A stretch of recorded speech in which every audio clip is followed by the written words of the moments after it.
जय श्री राम। राम जी का आशीर्वाद सब पर बना रहे।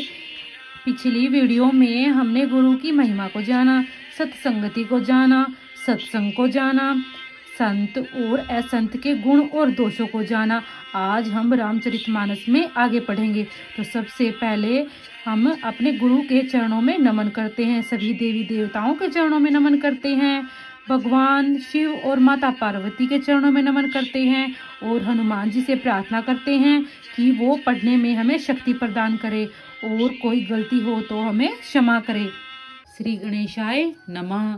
भगवान के भक्त जैसे उस चूक को सुधार लेते हैं और दुख दोषों को मिटाकर निर्मल यश देते हैं, वैसे ही दुष्ट भी कभी कभी उत्तम संग पाकर भलाई करते हैं, परंतु उनका कभी भंग न होने वाला मलिन स्वभाव नहीं मिटता। जो वेशधारी ठग हैं उन्हें भी अच्छा साधु का वेश बनाए देखकर वेश के प्रताप से जगत पूजता है, परंतु एक न एक दिन वे चोड़े आ ही जाते हैं।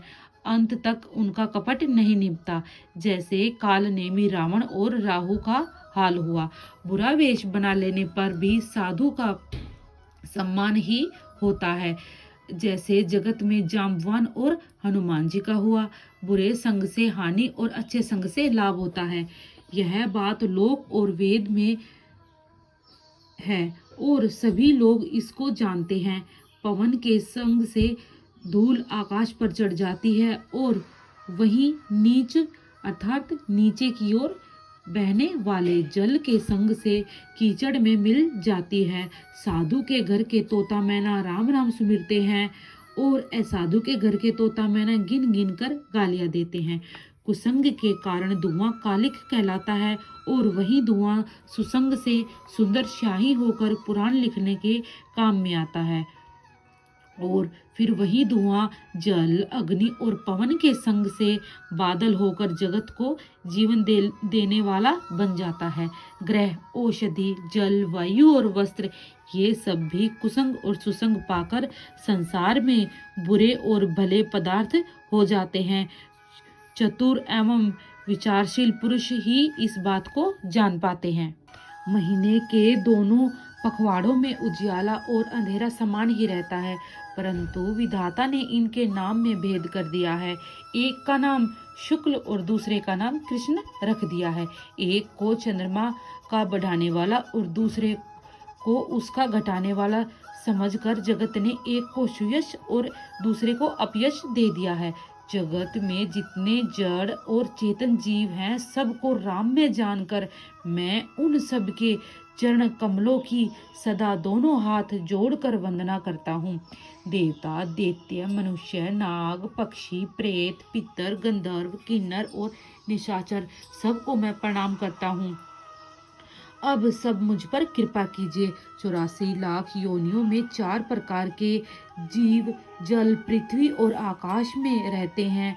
उन सब से भरे हुए इस सारे जगत को श्री सीताराम में जानकर मैं दोनों हाथ जोड़कर प्रणाम करता हूँ। मुझको अपना दास जानकर कृपा की खान आप सब लोग मिलकर छल छोड़कर कृपा कीजिए। मुझे अपने बुद्धि बल का भरोसा नहीं, इसलिए मैं सबसे विनती करता हूँ। मैं श्री रघुनाथ जी के गुणों का वर्णन करना चाहता हूँ, परंतु मेरी बुद्धि छोटी है और श्री राम जी का चरित्र अथाह है। इसके लिए मुझे उपाय का एक भी लेश मात्र उपाय नहीं सूझता। मेरे मन और बुद्धि कंगाल है, किंतु मनोरथ राजा है। मेरी बुद्धि तो अत्यंत नीची है और चाह बड़ी ऊंची। चाह तो अमृत पाने की है, पर जगत में जुड़ती छाछ भी नहीं। सज्जन मेरी ठिठाई को क्षमा करेंगे और मेरे बाल वचनों को मन लगाकर सुनेंगे। जैसे बालक जब तोतले वचन बोलता है तो उसके माता पिता उन्हें प्रसन्न मन से सुनते हैं, किंतु क्रूर कुटिल और बुरे विचार वाले लोग जो दूसरों के दोषों को ही भूषण रूप से धारण किए रहते हैं, अर्थात जिन्हें पराये दोष ही प्यारे लगते हैं, हंसेंगे। रसीली हो या अत्यंत फीकी, अपनी कविता किसी अच्छी नहीं लगती, किंतु जो दूसरे की रचना को सुनकर हर्षित होते हैं, ऐसे उत्तम पुरुष जगत में बहुत नहीं। हे भाई, जगत में तालाबों और नदियों के समान मनुष्य ही अधिक है, जो जल पाकर अपनी ही बाढ़ से बढ़ते हैं, अर्थात अपनी ही उन्नति से प्रसन्न होते हैं। समुद्र सा तो कोई एक विरला ही सज्जन होता है, जो चंद्रमा को पूर्ण देखकर अर्थात दूसरों का उत्कर्ष देखकर उमड़ पड़ता है। मेरा भाग्य छोटा है और इच्छा बहुत बड़ी, परंतु मुझे एक विश्वास है कि इसे सुनकर सज्जन सभी सुख पावेंगे और दुष्ट हंसी उड़ावेंगे, किंतु दुष्टों के हंसने में मेरा हित ही होगा। मधुर कंठ वाली कोयल को कोए तो कठोर ही कहा करते हैं, जैसे बगुले हंस को और मेंढक पपीहे को हंसते हैं, वैसे ही मलिन मन वाले दुष्ट निर्मल वाणी को हंसते हैं। जो न तो कविता के रसिक हैं और न ही जिनका श्री राम जी चंद्र जी के चरणों में प्रेम है, उनके लिए भी यह कविता सुंदर हास्य रस का काम देगी। प्रथम तो यह भाषा की रचना है, दूसरे मेरी बुद्धि भोली है, इससे यह हंसने के योग्य ही है, हंसने में कोई दोष नहीं है। जिन्हें न तो प्रभु के चरणों में प्रेम है और न अच्छी समझ ही है, उनको यह कथा सुनने में फीकी लगेगी। जिनकी श्री हरि भगवान विष्णु और श्री हर भगवान शिव के चरणों में प्रीति है और जिनकी बुद्धि कुतर्क करने वाली नहीं, जो अर्थात जो श्री हरि हर में भेद की या ऊंच नीच की कल्पना नहीं करते, उन्हें श्री रघुनाथ जी की यह कथा मीठी लगेगी। सज्जनगण इस कथा को अपने जी में श्री राम जी की भक्ति से भूषित जानकर सुंदर वाणी से सराहना करते हुए सुनेंगे। मैं न तो कवि हूँ न वाक्य रचना में ही कुशल हूँ, मैं तो सब कलाओं तथा सब विद्याओं से रहित हूँ। नाना प्रकार के अक्षर, अर्थ और अलंकार, अनेक प्रकार की छंद रचनाएं, भावों और रसों के अपार भेद और कविता के भांति भांति गुण दोष होते हैं। इनमें से काव्य संबंधी एक भी बात का ज्ञान मुझे नहीं है। यह मैं कोरे कागज पर लिखकर अर्थात शपथ पूर्वक सत्य सत्य कहता हूँ। मेरी रचना सब गुणों से रहित है, इसमें सब जगत प्रसिद्धि एक गुण है। उसे विचार कर अच्छी बुद्धि वाले पुरुष जिनके निर्मल ज्ञान है इसको सुनेंगे।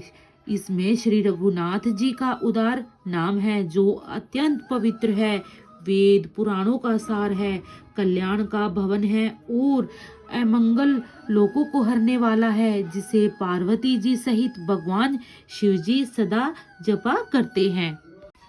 जो अच्छे कवि के द्वारा रची हुई बड़ी अनूठी कविता है, वह भी राम नाम के बिना शोभा नहीं पाती।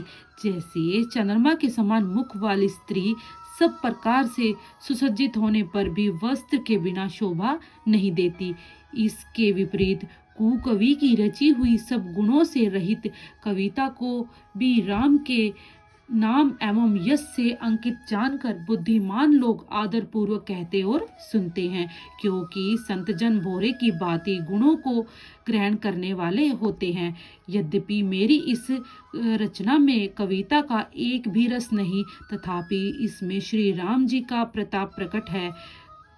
मेरे मन में यही एक भरोसा है, भले संग से भला किसने बड़प्पन नहीं पाया। धुआं भी अगर के संग से सुगंधित होकर अपने स्वाभाविक कड़वेपन को छोड़ देता है। मेरी कविता अवश्य भद्दी है, परंतु इसमें जगत का कल्याण करने वाली राम कथा रूपी उत्तम वस्तु का वर्णन किया गया है, इससे यह भी अच्छी ही समझी जाएगी। तुलसीदास जी कहते हैं कि श्री रघुनाथ जी की कथा कल्याण करने वाली और कलयुग के पापों को हरने वाली है। मेरी इस भद्दी कविता रूपी नदी की चाल पवित्र जल वाली नदी अर्थात गंगा जी की चाल की भांति टेढ़ी है। प्रभु श्री रघुनाथ जी के सुंदर यश के संग से यह कविता सुंदर तथा सज्जनों के मन को भाने वाली हो जाएगी। शमशान की अपवित्र राख भी श्री महादेव जी के अंग के संग से सुहावनी लगती है और स्मरण करते ही पवित्र करने वाली होती है। श्री राम जी के यश के संग से मेरी कविता सभी को अत्यंत प्रिय लगेगी। जैसे मल्य पर्वत के संग से काष्ठ मात्र चंदन बनकर वंदनीय हो जाता है, श्यामा गोकाली होने पर भी उसका दूध उज्जवल और बहुत गुणकारी होता है, यही समझकर सब लोग उसे पीते हैं। इसी तरह गवारू भाषा में होने पर भी श्री सीता राम जी के यश को बुद्धिमान लोग बड़े चाव से गाते और सुनते हैं। मणि माणिक और मोती की जैसी सुंदर छवि है वह सांप, पर्वत और हाथी के मस्तक पर वैसी शोभा नहीं पाती जैसे राजा के मुकुट और नवयुवती स्त्री के शरीर को पाकर ही ये सब अधिक शोभा को प्राप्त होते हैं। इसी तरह बुद्धिमान लोग कहते हैं कि सुकवि की कविता भी उत्पन्न और कहीं होती है और शोभा अन्यत्र कहीं पाती है, अर्थात कवि की वाणी से उत्पन्न हुई कविता और शोभा पाती है जहाँ उसका विचार, प्रचार तथा उसमें कथित आदर्श का ग्रहण और अनुसरण होता है। कवि के स्मरण करते ही उसकी भक्ति के कारण सरस्वती जी ब्रह्मलोक को छोड़कर दौड़ी आती हैं। सरस्वती जी की दौड़ी आने की वह थकावट रामचरित रूपी सरोवर में उन्हें नहलाए बिना दूसरे करोड़ों उपायों से भी दूर नहीं होती। कवि और पंडित अपने हृदय में ऐसा विचार कर कलयुग के पापों को हरने वाली श्री हरि के यश का ही गान करते हैं। संसारी मनुष्यों का गुणगान करने से सरस्वती जी सिर धुन कर पछताने लगती है कि मैं क्यों इसके बुलाने पर आई। बुद्धिमान लोग हृदय को समुद्र, बुद्धि को सीप और सरस्वती को स्वाति नक्षत्र के समान कहते हैं। इसमें यदि श्रेष्ठ विचार रूपी जल बरसता है तो मुक्तामणि के समान सुंदर कविता है। मुक्तामणि का अर्थ है मोतियों का हार। उन कविता रूपी मुक्तामणियों को युक्ति से बेध कर फिर रामचरित्र रूपी सुंदर तागे में पिरोकर सज्जन लोग अपने निर्मल हृदय में धारण करते हैं, जिससे अत्यंत अनुराग रूपी शोभा होती है, अर्थात अत्यधिक प्रेम को प्राप्त होते हैं। जो कराल कलयुग में जन्मे हैं, जिनकी करनी कोहे के समान है और वेश हंस का सा है, जो वेद मार्ग को छोड़कर कुमार्ग पर चलते हैं, जो कपट की मूर्ति और कलयुग के पापों के भाड़े हैं, जो श्री राम जी के भक्त कहलाकर लोगों को ठगते हैं, जो धन, लोभ, क्रोध और काम के गुलाम हैं और जो धींगा धींगी करने वाले हैं, धर्मध्वजी हैं, अर्थात धर्म की झूठी ध्वजा फहराने वाले हैं और कपट के धंधों का बोझ ढोने वाले हैं। संसार के ऐसे लोगों में सबसे पहले मेरी गिनती है। यदि मैं अपने सब अवगुणों को कहने लगूं तो कथा बहुत बढ़ जाएगी और मैं पार नहीं पाऊंगा। इससे मैंने बहुत कम अवगुणों का वर्णन किया है। बुद्धिमान लोग थोड़ी ही में समझ लेंगे। मेरी अनेकों प्रकार की विनती को समझकर कोई भी इस कथा को सुनकर दोष नहीं देगा।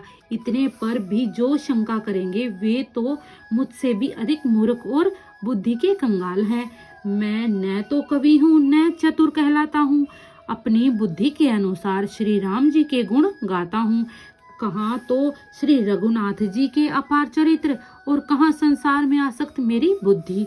जिस हवा से सुमेरु जैसे पहाड़ उड़ जाते हैं कहिए तो उसके समान रूई किस गिनती में है। श्री राम जी की असीम प्रभुता को समझकर कथा रचने में मेरा मन बहुत हिचकिचाता है। सरस्वती जी, शेष जी, शिव जी, ब्रह्मा जी, शास्त्र, वेद और पुराण ये सब नेति नेति कहकर पार नहीं, ऐसा नहीं, ऐसा नहीं कहते हुए सदा जिनका गुणगान किया करते हैं। यद्यपि प्रभु श्री रामचंद्र जी की प्रभुता को सब ऐसा ही जानते हैं, तथापि कहे बिना कोई नहीं रहता। इसमें वेद ने ऐसा कारण बताया है कि भजन का प्रभाव बहुत तरह से कहा गया है, अर्थात भगवान की महिमा का पूरा वर्णन तो कोई नहीं कर सकता, परंतु जिससे जितना बन पड़े उतना भगवान का गुणगान करना चाहिए। क्योंकि भगवान के गुणगान रूपी भजन का प्रभाव बहुत ही अनोखा है। उसका नाना प्रकार से शास्त्रों में वर्णन है। थोड़ा सा भी भगवान का भजन मनुष्य को सहज ही भवसागर से तार देता है। जो परमेश्वर एक है, जिनके कोई इच्छा नहीं, जिनका कोई रूप नहीं, कोई नाम नहीं, जो अजन्मा है, सच्चिदानंद है और परम धाम है, और जो सब में व्यापक एवं विश्व रूप है, उन्हीं भगवान ने दिव्य शरीर धारण करके नाना प्रकार की लीला की है। वही लीला केवल भक्तों के लिए की है, क्योंकि भगवान परम कृपालु हैं और शरणागत के बड़े प्रेमी हैं, जिनकी भक्तों पर बड़ी ही ममता और कृपा है। जिन्होंने एक बार जिस पर कृपा कर दी, उस पर फिर कभी क्रोध नहीं करते। वे प्रभु श्री रघुनाथ जी गई हुई वस्तुओं को फिर प्राप्त कराने वाले, गरीब निवाज, दीन बंधु, सरल स्वभाव, सर्वशक्तिमान और सबके स्वामी हैं। यही समझकर बुद्धिमान लोग उन श्री हरि का यश वर्णन करके अपनी वाणी को पवित्र और उत्तम फल अर्थात मोक्ष और दुर्लभ भगवत प्रेम देने वाली बनाते हैं। उसी बल से महिमा का यथार्थ वर्णन नहीं, परंतु महान फल देने वाला भजन समझकर भगवत कृपा के बल पर ही मैं श्री रामचंद्र जी के चरणों में सिर नवाकर श्री रघुनाथ जी के गुणों की कथा कहूँगा। इसी विचार से वाल्मीकि जी और व्यास आदि ने मुनियों ने पहले हरि की कीर्ति गाई है। उसी मार्ग पर चलना मेरे लिए सुगम होगा। जो अत्यंत बड़ी श्रेष्ठ नदियां हैं, यदि राजा उन पर पुल बंधा देता है, तो अत्यंत छोटी चींटियां भी उन पर चढ़कर बिना ही परिश्रम के पार चली जाती हैं। इसी प्रकार मुनियों के वर्णन के सहारे मैं भी श्री रामचंद्र जी के चरित्र का वर्णन सहज ही कर सकूंगा। इस प्रकार मन को बल दिखलाकर मैं श्री रघुनाथ जी की सुहावनी कथा की रचना करूंगा। व्यास आदि जो अनेकों श्रेष्ठ कवि हो गए हैं, जिन्होंने बड़े आदर से श्री हरि का शीर्ष का वर्णन किया है, मैं उन सब श्रेष्ठ कवियों के चरण कमलों में प्रणाम करता हूँ। वे मेरे सब मनोरथ को पूरा करें। कलयुग में भी उन कवियों को मैं प्रणाम करता हूँ, जिन्होंने श्री रघुनाथ जी के गुण समूहों का वर्णन किया है, जो बड़े बुद्धिमान हैं, प्रकृत कवि हैं, जिन्होंने भाषा में हरिचरित्रों का वर्णन किया है। जो ऐसे कवि पहले हो चुके हैं, जो इस समय वर्तमान में हैं और जो आगे होंगे, उन सब को मैं सारा कपट त्याग कर प्रणाम करता हूँ। आप सब प्रसन्न होकर यह वरदान दीजिए कि साधु समाज में मेरी कविता का सम्मान हो, क्योंकि बुद्धिमान लोग जिस कविता का आदर नहीं करते, मूर्ख कवि ही उसकी रचना का व्यर्थ परिश्रम करते हैं। कीर्ति, कविता और संपत्ति वही उत्तम है जो गंगा जी की तरह सबका हित करने वाली हो। श्री रामचंद्र जी की कीर्ति तो बड़ी सुंदर है, वह सबका अंततः कल्याण करने वाली ही है, परंतु मेरी कविता भद्दी है, अर्थात दोनों का मेल नहीं, इसकी मुझे चिंता है। परंतु हे कवियों, आपकी कृपा से यह बात भी मेरे लिए सुलभ हो सकती है। रेशम की सिलाई टाट पर भी सुहावनी लगती है। चतुर पुरुष उसी कविता का आदर करते हैं जो सरल हो और जिसमें निर्मल चरित्र का वर्णन हो, तथा जिसे सुनकर शत्रु भी स्वाभाविक वैर को भूलकर सराहना करने लगे। ऐसी कविता बिना निर्मल बुद्धि के होती नहीं, और मेरे बुद्धि का बल बहुत ही थोड़ा है, इसीलिए बार बार निहोरा करता हूँ कि हे कवियों, आप कृपा करें जिससे मैं हरि यश का वर्णन कर सकूं। कवि और पंडित गण, आप जो रामचरित्र रूपी मान सरोवर के सुंदर हंस हैं, मुझ बालक की विनती सुनकर और सुंदर रुचि देखकर मुझ पर कृपा करें। मैं उन वाल्मीकि मुनि के चरण कमलों की वंदना करता हूँ, जिन्होंने रामायण की रचना की, जो राक्षस सहित होने पर भी कठोर से विपरीत बड़ी कोमल और सुंदर है, तथा जो दूषण अर्थात राक्षस सहित होने पर भी दोषों से रहित है। मैं चारों वेदों की वंदना करता हूँ, जो संसार समुद्र के पार होने के लिए जहाज के समान है, तथा जिन्हें श्री रघुनाथ जी की निर्मल यश वर्णन करते हुए स्वप्न में भी खेद अर्थात थकावट नहीं होती। मैं ब्रह्मा जी के चरण रज की वंदना करता हूँ, जिन्होंने भव सागर बनाया, जहाँ से एक और संतरूपी अमृत चंद्रमा और कामधेनु निकले और दूसरी ओर दुष्ट मनुष्य रूपी विष और मदिरा उत्पन्न हुए। आज हमने श्री रामचरितमानस में जाना कि थोड़ा सा भी भगवान का भजन मनुष्य को सहज ही भवसागर से तार देता है। इसीलिए हमें ज़्यादा से ज़्यादा भगवान का गुणगान करना चाहिए। आज हम रामचरितमानस में यहीं तक पढ़ेंगे। जय श्री राम। कृपया वीडियो को लाइक और शेयर कीजिए।